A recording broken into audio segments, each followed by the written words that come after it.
وافضل خلفاء الاربعۃ ابو بکر رضی اللہ تعالی عنہ۔ اللہ اکبر، قربان جائیں، ان تمام صحابہ میں افضل ترین، امت کا اجماع ہے، صحابہ کا بھی اجماع ہے کہ افضل ترین شخصیت سیدنا ابو بکر صدیق رضی اللہ تعالیٰ عنہ ہے۔ جاؤ، دنیا کو چیلنج ہے کہ سیدنا ابو بکر صدیق رضی اللہ تعالیٰ عنہ کی ایک ایسی فضیلت ہے کہ جو کسی اور صحابی کو حاصل نہیں ہوئی۔ ویسے تو بہت فضیلتیں ہیں، لیکن یہ فضیلت اعلیٰ اور عظمت والی جو کسی اور صحابی کو حاصل نہیں ہوئی۔ اللہ کی قسم، صدیق تو وہ اللہ کے رسول کے صحابی ہیں کہ جس کی 4 نسلیں صحابیت کے درجے کو پہنچی۔ 4 نسلیں کیسے؟ ابو قحافہ سیدنا صدیق کا والد مسلمان ہوا۔ کیا کہنے سیدنا صدیق کے والد کے؟ میں آیا تو بزرگوں نے کہا کہ پوری رات بیان کرتے رہو، آج ہم نے آپ کو پوری رات دے دی۔ ایک طرح سے خوشی ہوئی اور دوسری طرح سے غم بھی لاحق ہوا۔ غم اس بات کا ہوا کہ کیوں نہ کسی نوجوان نے یہ جملہ کہا، کیوں نہ کسی جوان نے یہ جملہ کہا۔ یقیناً ہمارے بزرگ دین سے محبت کرنے والے ہیں، قرآن کو پڑھنے والے، مسجد کے اندر زیادہ ٹائم دینے والے، لیکن افسوس کہ نوجوان جوان اس دین کی طرف کیوں نہیں آ رہے، دنیا کی رنگینیوں میں مگن ہے۔ یہ بات مجھے کیوں یاد آئی؟ اس لیے یاد آئی کہ ابو قحافہ کا ذکر ہو رہا ہے۔ ابو قحافہ کون ہے؟ فتح مکہ کے موقع پر مسلمان ہوئے۔ نبی علیہ الصلوۃ والسلام بڑی عظیم الفاظ کہے۔ سیدنا صدیق ابو قحافہ کو لے کر آتے ہیں نبی علیہ الصلوۃ والسلام کے سامنے اسلام لانے کے لیے۔ اللہ اکبر، امام الانبیاء نے کیا فرمایا؟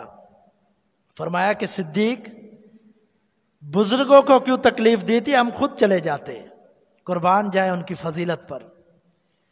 ایسی فضیلت کے امام الانبیاء نے فرمایا کہ بزرگوں کو کیوں تکلیف دی، ہم خود چلے جاتے۔ اسلام قبول کرنے کے لیے ابو قحافہ آئے، نبی علیہ الصلوۃ والسلام کے پاس دوسرے صحابہ بھی آئے، لیکن آپ صلی اللہ علیہ وسلم نے ابو قحافہ کے بارے میں کیا فرمایا؟ فرمایا کہ اس بزرگ کو تکلیف کیوں دی، میں خود چلا جاتا۔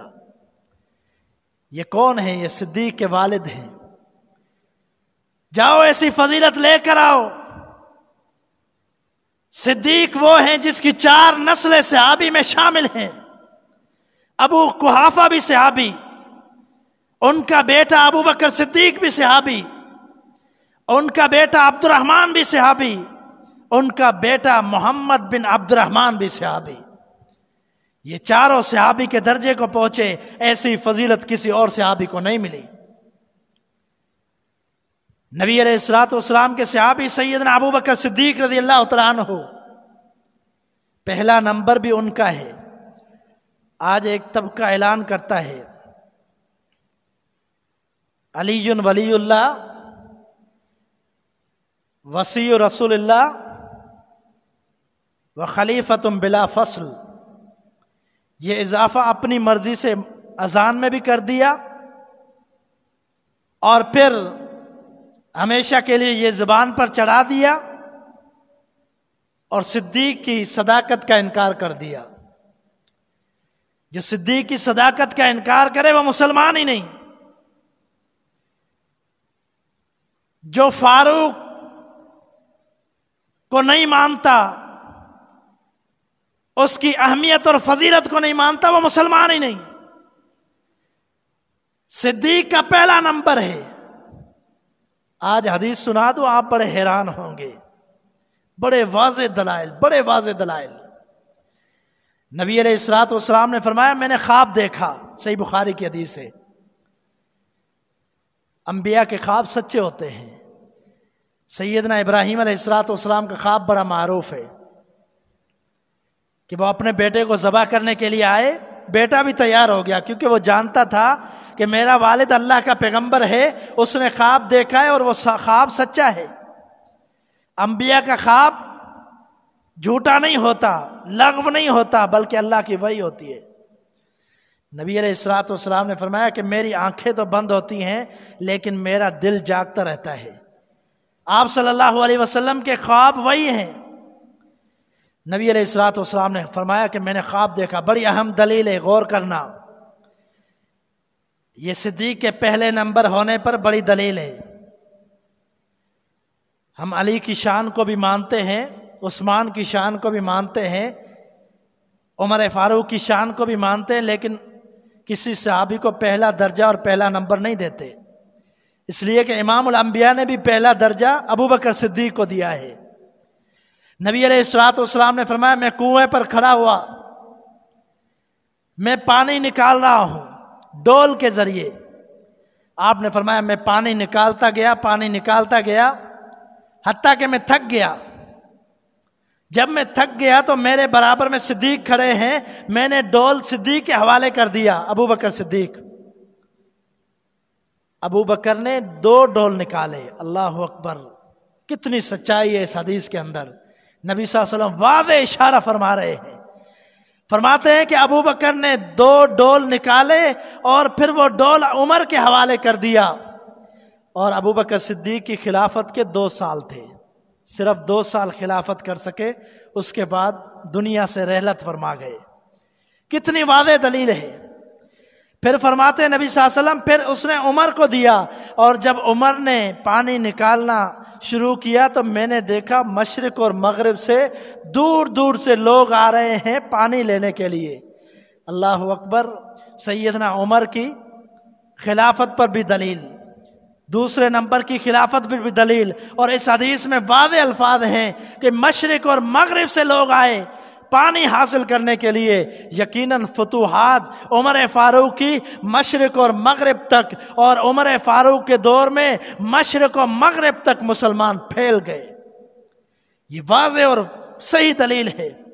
صحیح مسلم کی روایت ہے، نبی علیہ السلام نے ایک عورت سے کہا، علالت کے دن تھے نبی صلی اللہ علیہ وسلم کے، اور اس وقت کیا تھا، اس وقت مال غنیمت بھی نہیں تھا، ہر وقت تو موجود نہیں ہوتا. نبی علیہ السلام نے اس عورت سے کہا کہ جا بعد میں آنا. کہا اللہ کے رسول صلی اللہ علیہ وسلم اگر میں چلی جاؤں بعد میں آؤں آپ کو نہ پاؤں تو میں کیا کروں؟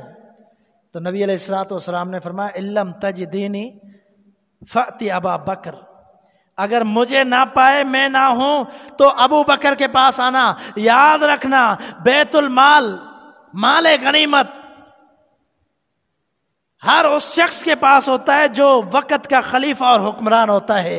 اس کا انچارج بھی وہ ہوتا ہے، اس کو خرچ کرنے والا بھی وہ ہوتا ہے، اور اس کے مصارف کو بھی طے کرنے والا وہ ہوتا ہے جو وقت کا خلیفہ ہوتا ہے. سیدنا ابو بکر صدیق رضی اللہ تعالیٰ عنہ اس حدیث کے اندر بھی واضح طور پر نبی صلی اللہ علیہ وسلم نے بتلا دیا کہ اگر جو آج میرے پاس کنٹرول ہے مال غنیمت کا، اگر میں نہ ہوں تو یہ بیت المال اور مال غنیمت کا کنٹرول ابو بکر کے پاس ہوگا. اس کے پاس آنا اور اس سے طلب کرنا. یہ ابو بکر صدیق رضی اللہ تعالیٰ عنہ جن کا پہلا نمبر ہے. اللہ اکبر. یہ فضیلت جو ابو بکر صدیق کی ہے آج مسلمان نہیں مانتے، یہ تو کافر بھی مانتے تھے، یہ تو کافر بھی مانتے تھے. مشرکین مکہ بھی ابو بکر کی یہ صدیق یہ جو شان ہے وہ مانتے تھے کہ ابو بکر کا نمبر پہلا ہے، عمر کا نمبر دوسرا ہے. سیدنا ابو بکر صدیق رضی اللہ تعالی عنہ، میں نے کہا تھا کہ میں آگے چل کے یہ بات ذکر کروں گا. احد کے موقع پر بعض لوگوں کو یہ گمان ہے اور باتیں کرتے ہیں، کہتے ہیں کہ نعوذ باللہ صحابہ نے ساتھ چھوڑ دیا تھا نبی صلی اللہ علیہ وسلم کا. ہاں آزمائش ضرور تھی، اللہ نے قرآن میں فرمایا میں نے ان کو بھی معاف کر دیا. یہ آزمائش تھی اللہ کی طرف سے. جب اللہ نے معافی کا اعلان کر دیا تو کس کے اندر جرت اور طاقت ہے کہ وہ اللہ کو چیلنج کرتا ہے کہ احد والوں نے غفلت کی، اور احد والے نعوذ باللہ انہوں نے غلطی کی، اور ہمیشہ کے لیے ان کو غلط کہنا۔ جب اللہ نے اعلان کر دیا کہ میں نے ان کو معاف کر دیا، پھر تو اللہ کے ساتھ جنگ کا اعلان ہے۔ عزیز ساتھیوں، اس موقع پر کون نبی علیہ الصلوۃ والسلام کے قریب تھا؟ اللہ کے رسول صلی اللہ علیہ وسلم موجود ہیں، سیدنا ابو بکر ساتھ ہیں، عمر بھی ساتھ ہے۔ ابو سفیان نے للکارا، اس وقت مسلمان نہیں تھے ابو سفیان، اس نے للکارا اور کہا کہ افیکم محمد صلی اللہ علیہ وسلم، کیا تمہارے اندر محمد موجود ہیں؟ یہ کیوں کہا؟ کہ وہ جانتے تھے کہ ان کے لیڈر بھی یہی ہے، اگر دنیا سے اس وقت چلے جاتے نبی صلی اللہ علیہ وسلم تو یہ سمجھتے کہ ہماری پکی جیت ہوگی۔ اس نے یہ اعلان کیا، نبی صلی اللہ علیہ وسلم نے فرمایا خاموش، جواب نہیں دینا، جواب نہیں دینا۔ ابو سفیان خوش ہو گیا اور یہ کہنے لگا کہ لوگوں، ان کے اندر محمد نہیں رہا صلی اللہ علیہ وسلم۔ پھر کہتا ہے افیکم ابو بکر، اس وقت کافر تھے، اس وقت کمان کافروں کی ان کے ہاتھ میں تھی، اس وقت کے لوگ جو تھے مشرکین تھے یا کافر، وہ بھی سمجھتے تھے اگر محمد عربی علیہ السلام دنیا سے چلے جائیں تو پھر ان کا نائب اور ان کے مسند پر بیٹھنے والا، اس کے بعد خلیفہ بننے والا وہ کون ہے؟ سیدنا ابو بکر صدیق رضی اللہ تعالیٰ عنہ۔ واضح دلائل موجود ہیں۔ امام الانبیاء نے فرمایا مرو ابا بکر فلیصلی بالناس، ابو بکر کو حکم دو نماز پڑھائے لوگوں کو۔ سیدہ عائشہ فرماتی ہیں اللہ کے رسول ابو بکر نرم مزاج ہیں، نبی علیہ السلام کی حدیث بھی اس پر گواہ ہے۔ آپ نے فرمایا ارحم بامتی امتی ابو بکر، میری امت میں سب سے زیادہ اگر نرم مزاج ہے تو ابو بکر ہے۔ واشد فی امر اللہ عمر، اللہ کے معاملے میں، دین کے معاملے میں سب سے سخت عمر ہے۔ واسکہم حیاء عثمان، سب سے زیادہ حیادار عثمان ہے۔ واقضاہم علی، اور سب سے زیادہ فیصلے کا اختیار یعنی بہتر فیصلہ کرنے والا علی رضی اللہ تعالیٰ عنہ ہے۔ اور میری امت کا سب سے زیادہ میراث کا معاملہ جاننے والا زید بن ثابت ہے۔ اور میری امت کا سب سے زیادہ وہ شخص جو امین ہے، سب امتوں میں امین ہوتے تھے،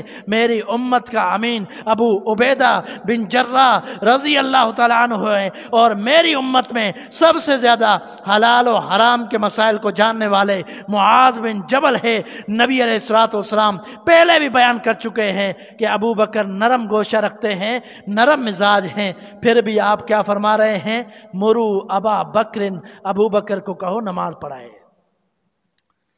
سیدہ عائشہ صدیقہ رضی اللہ تعالیٰ عنہ بار بار منع کر رہی ہے۔ نبی صلی اللہ علیہ وسلم کو جیسے ہی ہوش آیا آپ نے فرمایا ابو بکر کو حکم دو۔ حیران ہوں گے، ایک ابو داؤد کی روایت ہے، غالباً ظہر کی نماز تھی، سیدنا عمر نے پڑھا دی تھی، نبی علیہ الصلوۃ والسلام نے فرمایا دوبارہ لوگوں کو کہو ابو بکر کی اقتداء میں نماز پڑھے۔ اس سے یہ مقصد ہرگز نہیں ہے کہ نماز نہیں ہوئی، بلکہ یہ سمجھانا مقصد تھا کہ ابو بکر بعد میں خلیفہ بننے والے سب سے پہلے، یہ مقصد تھا۔ اور احد کے موقع پر یہ دوسرا سوال تھا ابو سفیان کا، کیا ابو بکر تمہارے اندر موجود ہے؟ خوش ہو گیا، جواب نہیں ملا، نبی صلی اللہ علیہ وسلم نے جواب نہیں دو، خوش ہو گیا، کہا ابو بکر بھی گیا۔ پھر سوال کرتا افیکم عمر، اس کو بھی معلوم تھا کہ اس کے بعد اگر کوئی لیڈر بنے گا تو عمر ہوگا۔